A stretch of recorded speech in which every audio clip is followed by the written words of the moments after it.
Karena, nah, berjuang itu harus ada karenanya. Itu udah setengah jalan itu. Kopi udah siap itu. Terus, karena, jadi pemimpin dibentuk, ya. Pemimpin dilahirkan. Nah, beda pendapat ini, karena kopinya berbeda. Kenapa pemimpin dilahirkan? Nah, ini kayaknya penakut materi saya. Dia tahu bagaimana. Jadi hadiah tidak ada.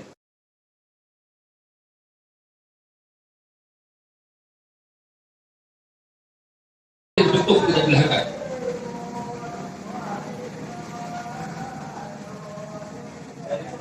Pakai karena dulu.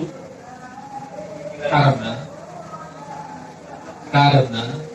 Nah, kalau jawab itu harus ada karenanya. Itu udah setengah jalan itu. Kopi udah siap itu. Terus karena, jadi pemimpin dibentuk, ya. Pemimpin dilahirkan. Nah, beda pendapat ini, karena kopinya berbeda. Kenapa pemimpin dilahirkan? Nah, ini kayaknya penakut materi saya. Dia tahu bagaimana. Jadi hadiah tidak ada. Jadi teman-teman sekalian, ini pertanyaan yang sering diungkapkan oleh masyarakat. Jadi saya dapati banyak pertanyaan seperti itu di forum-forum. Pertanyaan yang blunder sebenarnya, karena kita akhirnya dalam di tempat. Perbedaan pendapat seperti mana duluan ayam dan telur. Allah menciptakan ayam, bukan telur. Clear? Urusan kemudian juga begitu. Allah lahirkan dulu pemimpinnya. Allah lahirkan dulu orangnya, baru dibentuk. Bagaimana membentuk kalau orangnya tidak ada? Nah, karena itu kemudian itu adalah fitrah. Dari mana kita bisa tahu fitrah?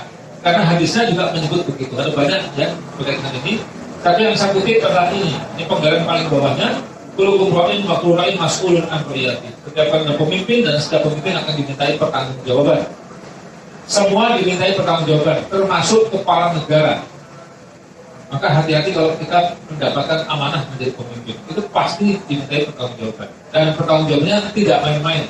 Memimpin diri sendiri saja sudah dimintai pertanggungjawaban. Apalagi memimpin komunitas. Apalagi memimpin yang lebih besar, negara. Kalau kita tidak benar menyalahi aturan Allah, maka siap-siap ya. Di akhirat kita akan muflis, bangkrut. Kalau bicara kemudian pertanggungjawabkan kemenangannya, maka ada dua kata lagi yang harus kita pegang. Yang pertama, harus amanah, karena ada pertanggungjawaban. Yang kedua, karena dipertanggungjawabkan dunia akhirat, maka dia harus visioner. Jadi kita hidup di sini itu memang visinya bukan di sini, tapi sudah sampai ke akhirat. Maka pemimpin yang digagas oleh Islam itu adalah pemimpin yang tidak berhenti sampai di sini, tapi dia menyiapkan diri untuk bisa bertanggung jawab di akhirat. Kalau hari ini kemudian kita jelentrenkan, maka kita akan dapatkan poin-poinnya, ya. Pasti ada memimpin dan dipimpin. Pemimpin yang bagus, tapi yang dipimpin tidak bagus, tidak bisa. Pemimpin yang bagus harus bertemu dengan makmum yang bagus. Kalau kita bicara pemimpin transformasional, maka kita juga harus bicara tentang makmum yang transformasional. Nah, itu generasi Rasul, generasi sahabat, itu mencerminkan itu. Dua, unsur kepemimpinan pasti ada tiga, ada tanggung jawab, ada kewenangan atau keselahiyah, juga ada hak pengambilan keputusan. Kemudian yang ketiga ada dua fungsi, problem solving dan juga fungsi sosial. Yang ketiga ada cakupan kepemimpinan diri sendiri, komunitas dan kepemimpinan ide atau kita kenal dengan kepemimpinan ideologis.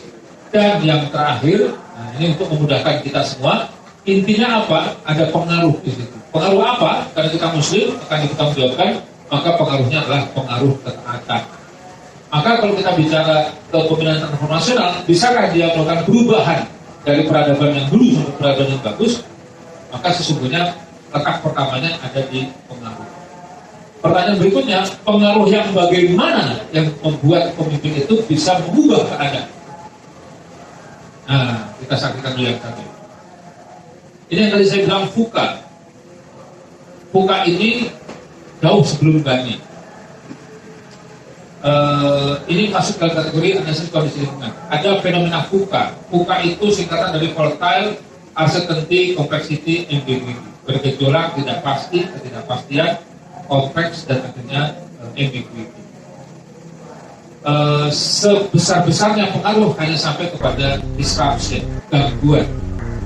Hari ini kita terganggu bisnis kita karena hotel sudah disalib oleh bangunan bukan hotel, tapi punya fungsi seperti hotel. Dulu kalau kita nginep di mana? Di hotel. Sampai ada kata hotel bintang 4 paling bawah